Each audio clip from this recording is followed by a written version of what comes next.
provincia? Aníbal Fernández está acá con nosotros. La pregunta la dejó plantada Lautaro, querido Aníbal, bienvenido. Yo siempre sostengo que Facundo Manes es una colección hogareña de frases de sobre de azúcar.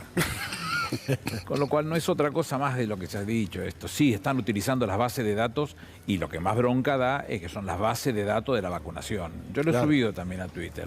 Lo que más bronca da, te toman por tonto. Ni siquiera tienen ni la delicadeza de decir, lo agarra uno, un pibe hoy te lo agarra y te depura la base de datos y se quedarían con los datos. A eso, no hacía falta usar el mismo número, no puede usar la misma base. Claro, la misma base y podría haber dado vuelta a todo el tema.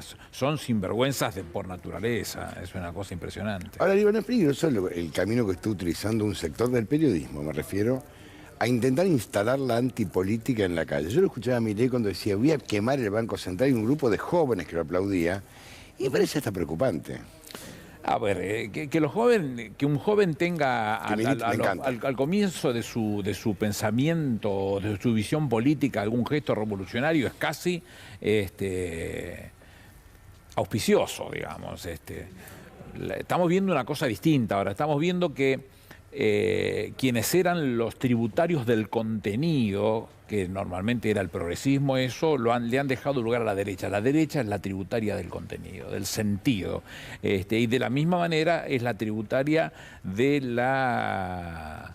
de ser arrojado, de ser el que avanza sobre esas cosas. Por supuesto, nunca va a quemar el Banco Central y la cara de loco la tiene y tiene todo derecho a exhibirla nada más, pero no se agota en eso. Es complicado el mensaje que se vende, porque él debe tener el dedo de frente y debe saber de lo que está hablando. Los pibes, y ahí por ahí en algún momento los puede llegar a incentivar a una acción que no es saludable para la democracia.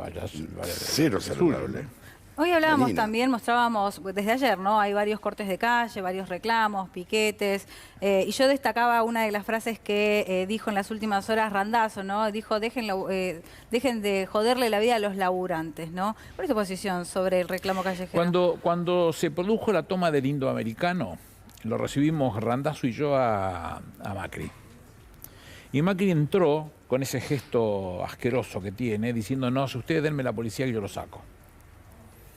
Es decir, nos costó un disgusto bastante feo y yo no tenía un poquitito más de ganas de discutir las cosas en otros términos que otra cosa, porque te toma de estúpido. Trabajás como un perro para no hacer daño a nadie, para no lastimar a nadie, y viene el tipo y te quiere sobrar sobre pretexto de que caga palos a todo el mundo, te sentís un poco estúpido. Pero Randazzo pensaba como yo en ese momento. Lo deben haber cambiado, qué sé yo. Cambiaron el chip, decís vos. A Randazzo lo cambiaron, qué sé yo. No es más aquel... O es oportunismo político, porque se usa mucho el oportunismo ahora. Puede ser, sí, puede ser. Bueno, también aprovechó para hacer un spot con una supuesta Cristina. ¿Te gustó el spot? No lo vi. Ah, ¿te lo contaron? Me niego, sí, sí, claro, no. Vivo en el mismo mundo, pero me niego a leer esa estupidez, a ver esa estupidez. Hubo elecciones en Salta y hubo un 60% de presencia a la hora de votar. Hay muchas opciones. ¿Pensás que la gente va a ir a votar masivamente? ¿No va a ir, digo, por el tema pandemia, por miedo? Uno siempre tiene que apostar a que todos vayan a votar. Uno tiene que apostar y incentivar y jugar a que todo el mundo vaya, vote y elija a quien que realmente quiere que lo represente. Una vieja discusión de Francia que decía que los pueblos tenían los gobiernos que se merecen. Malraux la cambia y dice, no es verdad, los pueblos tienen los gobiernos que se les parecen. Claro. Es decir, vos tenés que elegir de entre alguien que forma parte del mismo pueblo, alguien que te va a gobernar, y no se sale por ese lugar. El ejemplo más gráfico de todo fue que cuando incentivaron muchos medios, muchos periodistas, entre comillas, y el que se vayan todos, la respuesta del pueblo fue la mayor cantidad de gente que fue a votar, la mayor cantidad de gente que votó por un voto útil, digamos. Bueno, la muestra es que entonces la sociedad no come vidrio, se da cuenta por ese camino. Bueno, circunstancialmente puede pasar y es un puntito en la historia, nada más que eso, un puntito en la historia. Y aparte los pibes jóvenes sepan que mi generación votó por primera vez a los 25 años. No, y yo soy autor de la ley que hace votar a los chicos hoy a los 16, yo sostenía eso porque la discusión que tiene Hipólito Yrigoyen con Roque Sáenz Peña a la vuelta de Sáenz Peña ya siendo un presidente electo, ya el colegio se había expedido, él le reprocha a Yrigoyen que dejara de hacer revoluciones, se había hecho la revolución en 1893, la revolución de 1895, Y lo que le dice Irigoyen dice, yo comprendo, estoy de acuerdo con usted, tenemos una ley de comicios, que es la 8871, que todos hoy sueltos de cuerpo decimos la ley Sáenz Peña. Le da la ley de los comicios y crea el empadronamiento, masculino por supuesto, en los regimientos, y cuando va al Indalecio Gómez, que era el ministro del Interior, al Congreso a explicarlo. Esto dice, teníamos dos opciones, darle el voto y después enseñarle, o enseñarle primero a darle el voto. No, darle el voto, después ellos van a buscar la forma de poder hacerlo. Mi padre fue mayor de edad a los 22, yo fui mayor de edad a los 21 y mi hija fue mayor de edad a los 18. Y puede ser tener mayoría de edad para hacer desastres con su patrimonio, con su vida, con lo que sea, y no puede votar. No, es una locura. Eso es lo que nosotros entendemos entonces, que los chicos tenían capacidad para poder hacerlo. Le van a encontrar la vuelta. Aníbal, ¿solés coincidir con Alfredo Cornejo? No. ¿Coincidís cuando Alfredo Cornejo dice que la aparición de Mauricio Macri es funcional al kirchnerismo? A mí Macri me parece lo peor que le puede haber pasado a la Argentina. Es un corrupto, es un perverso, es un ruin, todas esas condiciones juntas para el beneficio de él, su familia y sus amigotes. Nunca le importó la política, nunca le importó que le fuera bien a los otros. Les dijo a los trabajadores que le iba a sacar el impuesto a la ganancia y fueron cada vez más los que pagaron impuesto a la ganancia. Tuvo que llegar Alberto y Cristina para resolverlo. Le dijo a los viejos que los iba a proteger como estaban, que las cosas no se tocaban. Le cambió la movilidad jubilatoria y les arruinó la vida y le sacó los remedios. Tuvo que venir Alberto para poner los remedios gratuitos, para volver a poner la movilidad jubilatoria. A cada uno le contó la canción que quería escuchar. No iba a haber devaluaciones, no iba a haber inflación porque era lo más fácil de resolver, todo eso nos endeudó hasta las verijas y no encontramos ninguna respuesta que tenga que ver con algo sensato. Y resulta ser que este tipo viene y lo agarra Morales Solá, que no es capaz de ponerle banca ni a su familia, y entonces se come lo que el tipo le dice. Me parece un despreciable, un ser nefasto para Argentina. Bueno, las fuerzas de derecha seguramente tienen tanto derecho como nosotros a discutir los derechos, los futuros, los intereses de un país. Seguramente tendrán otra gente honesta, por lo menos, y con alguna formación que no sea esta. ¿Pero le conviene al Frente de Todos que Mauricio Macri hable? No, yo no lo miro las cosas de esa manera. Yo me preocupo de que nosotros seamos mejor que ellos, no que ellos sean peor que nosotros. No me preocupa. Ahora, me interesa que nosotros seamos mejores. ¿Por qué lo somos. ¿Por qué hay que votar al oficialismo ahora? ¿Cómo? ¿Por qué hay que votar al oficialismo? Acá hay dos posiciones muy claras. Una posición de la oposición, o la parte más fuerte, que le pega más peso específico, que no puede decir otra cosa que lo que dice, vaguedades, cosas livianas, sueltas ahí, hablar de la gente y de no sé qué cosa, si todo lo que dijeron fue mentira. Pero no solamente cuando debate el mamarracho con Scioli, sino que después, 4 años después, con Alberto, que es otra cosa, y que lo lleva a los lugares que los quiere llevar para que precisamente opine, el tipo se suelta y dice cualquier mentira. Mañana van a tener esto y les voy a dar y van a tener y van a... Si el tipo hubiera llegado, 2 minutos después borra todo de vuelta y empieza de cero con las suyas, con lo que hizo, con el choreo del correo, de la autopista del Sol, de los parques eólicos, de licitar tierras que compraron la familia Blanco Villegas, que es la familia de la madre. Además, una tira de 500 latrocinios generados por esta gestión de gobierno. ¿Pueden decir algo de esto? Nada. De los nuestros, ¿qué podemos decir? No te vayas hasta el gobierno de Cristina porque tenemos para contarte un rato largo. Pero yo te puedo contar que mientras que el presidente se cargó al hombro la pandemia, ahí adentro fue solucionando un montón de otras cosas que no estaban resueltas. Y que empezaron a darle soluciones a los que menos tienen, a los vulnerables, a los que están lastimados, entre otras cosas, la garantía de la salud en todos los lugares del país, porque no solamente con la COVID tenés complicaciones, también tenés complicaciones de otro tipo, toda la vida la tuvieron. ¿Y a dónde ibas a quejarte? A ningún lado si nadie te atendía. Bueno, Cristina planteó un tema que me pareció muy interesante, ¿no? ¿Cómo van a convivir de aquí en más? Porque esos son los temas para discutir en la pospandemia, ¿no? O con la pandemia todos vacunados, ¿no? ¿Cómo conviven los 3 sectores de la salud? Prepaga, salud pública y obras sociales. Me parece que es un debate que se viene de salud de verdad. Va a haber que discutirlo. No tiene solución, va a haber que discutirlo. Claro. La realidad es que a mí lo único que me garantiza, siendo peronista hasta la médula, es que nosotros no nos desprendemos del concepto de la solidaridad. Salud Eso pública. es lo que a mí me garantiza. Entonces después sí que tenemos que encontrar una alternativa donde se pueda resolver. Yo soy un tipo que por mi trabajo, por mi formación, tengo una prepaga. Me da vergüenza, no, la pago, lo compro el servicio y no me siento ni mal ni me siento perjudicado.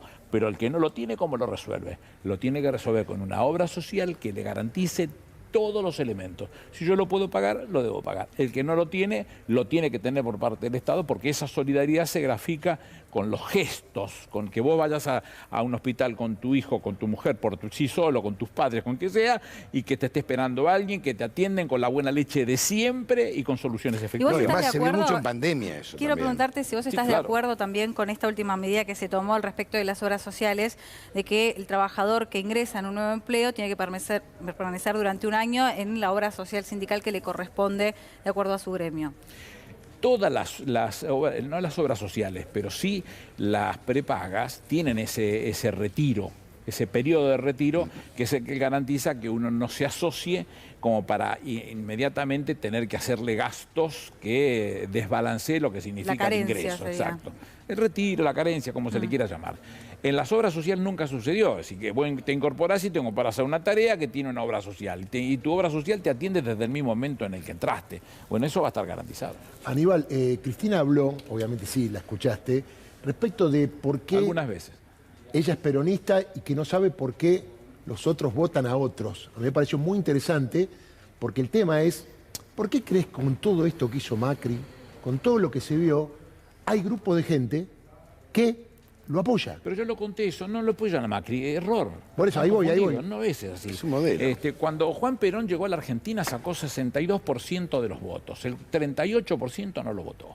Y cuando Cristina tuvo su mejor punto sacó 54% de los votos, el 46% no lo votó, no ¿Por votan qué? peronistas, no votan peronistas. Y bueno, entonces es una situación que uno tiene que asumirla como tal. Hay una franja que es el núcleo duro, Perón hablaba de un hormiguero. Uno va por el hormiguero, es Cristina, es la que viene con el hormiguero.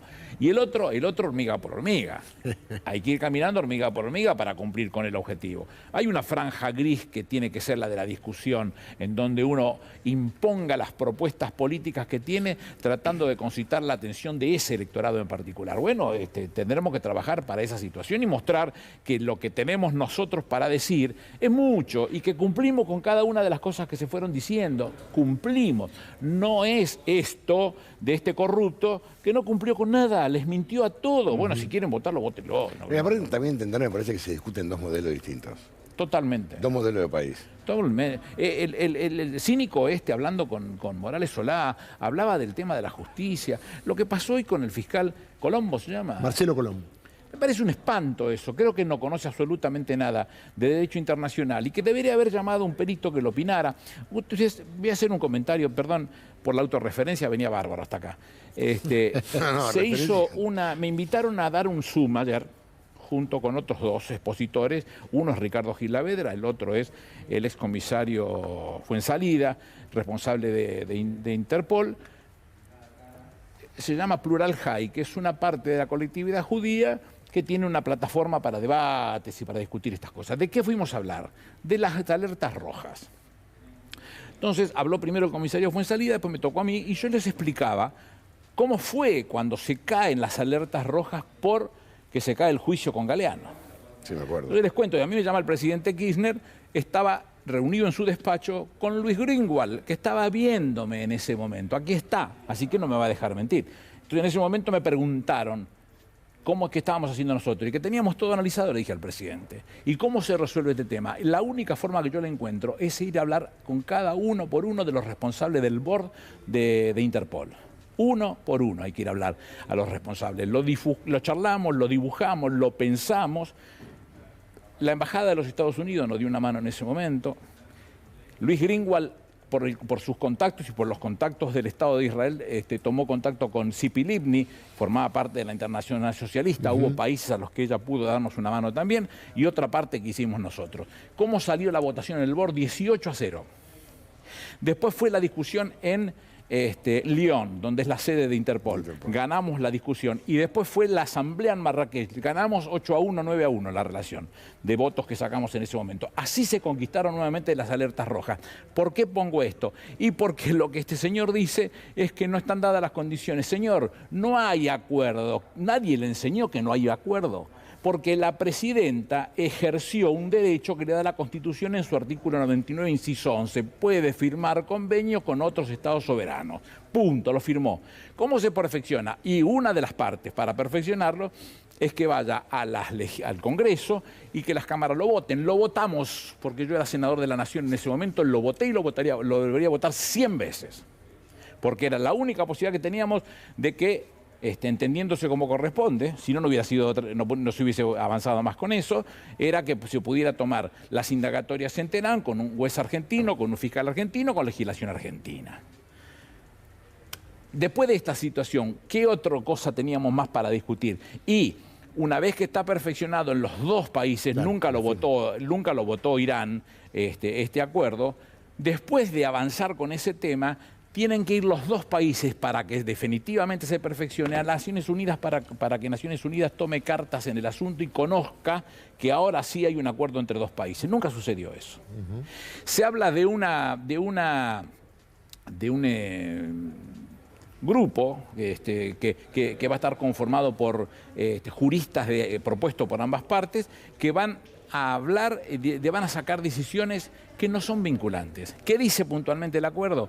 Dice, deberán tener en cuenta no es la obligación, deberán tener en cuenta. Yo te lo tengo que dar, eso es lo que y vos vas a tener que mirarlo. Estas son las reglas de juego. No hay nada por la cual se pueda sostener todavía esa causa que no tiene ningún sentido, que no hubo acuerdo, que no hubo ninguna cosa, y mucho menos algo inconstitucional. No tiene ni pie ni cabeza. Sin embargo, tenemos que seguir soportando que se digan estas cosas sin conocer el fondo de la cuestión. Aníbal, recién hablabas del hormiguero que lo tiene Cristina y del hormiga por hormiga que hay que ir a buscar. ¿Cómo está eso de cara a Bueno, las Alberto elecciones? lo hizo una vez. Pero ¿cómo lo ves ahora el trabajo ese de cara al 12 de septiembre? Muy bien. Nosotros tenemos un núcleo duro, ese hormiguero del que hablaba Juan Perón. Los resultados están a la vista, se vio ya eso. Y la búsqueda de hormiga por hormiga se lo vio Alberto con mucha claridad en esta construcción del Frente de Todos. Yo aprendí a ser frentista con Juan Perón. En el 73, en Santa Fe, siempre insisto con lo mismo, llevamos de gobernador a Carlos Silvestre Beñi, que venía del Movimiento de Integración y Desarrollo, no era peronista. El peronismo se enorgulleció de hacer esas cosas. Supo tener en el Ministerio de Interior Juan Perón a Ángel Gabriel Borlengui, que venía del socialismo santafesino, del Sindicato Empleado de Comercio, y supo tener como canciller a Jerónimo Remorino, era secretario de Julio Argentino Roca Hijo, en la firma del Pacto Roca-Runciman. Mirá los dos extremos que llegaron a formar parte del mismo lugar. No lo podemos hacer nosotros en este momento, por Dios, ¿cómo que no? Muchísimas fuerzas que no venimos del mismo origen, pensamos más o menos parecido a una Argentina que tiene que remozarse y que estamos trabajando para ello. Aníbal, ¿cómo vos el ataque mediático, ¿no? Esta embestida mediática que es tremenda? Pero hay que sacársela rápidamente de encima. Yo tendría una actitud mucho más dura. ¿En qué sentido? Y sí, uno no puede tolerar que estén toda la vida planteándose los agravios. No puede tolerarse eso. Entonces tiene que uno imaginarlo, pensarlo, buscar la vuelta como para actuar dirigente y concretamente con los responsables de estas acciones y recuperar la iniciativa de la discusión política, que es lo que el presidente viene haciendo en estos días. La última, perdón. Carrió dijo que ella no hhacía denuncias en campaña. Se olvidó un poquitito. Se olvidó tomar la pastilla roja. No, porque a mí me llama la atención, nosotros usamos el cristianismo, ¿no? Cristinocentrismo. El cristianocentrismo, porque volvió la vicepresidenta. Y todos se centran en ella. Y todos se centran en ella. Pero esa de la peor manera es mala, mala, le dijeron. Que es mala, los liderazgos no piden permiso. Chascora le querían hacer. Si fuera malo, ya te lo hubiera sacado como quítame esas pajas, dicen los españoles. Quítame esas pajas, ya está afuera. Si lo hubiera sacado con mucha facilidad. ¿Sabes por qué no la saca? Porque no tenés con qué la vas a sacar. Y va a seguir ganando elecciones hasta que se le antoje. ¿Por qué? Y porque sigue siendo la única líder política, el cuadro más importante de los últimos 80, 100 años, formada intelectualmente, formada políticamente, con una visión estratégica superlativa de lo que es un país, pero por sobre todas las cosas que nos tienen estos tipos, que es amor por su país. Claro. Ella lo siente con el corazón, lo hace con el corazón. ¿Por eso agitan el fantasma del fraude? Pero que el fantasma de fraude lo van a decir todos los días si lo decían cuando administraban ellos la elección. verdad. Claro. Es tonto. Que te digan a vos que pueden suponer que puede haber fraude cuando vos la administrás, te da bronca porque ni siquiera sabés de qué estamos hablando, pero bueno, no tenés más remedio que escucharlo. Pero que le digan cuando vos sos el que estás, él es el que está administrando y se dice a sí mismo que va a haber fraude. ¿Cómo Se es hicieron este trampa tema? solos. Claro, se hace trampa solitario. Gracias, Aníbal. Gracias a usted.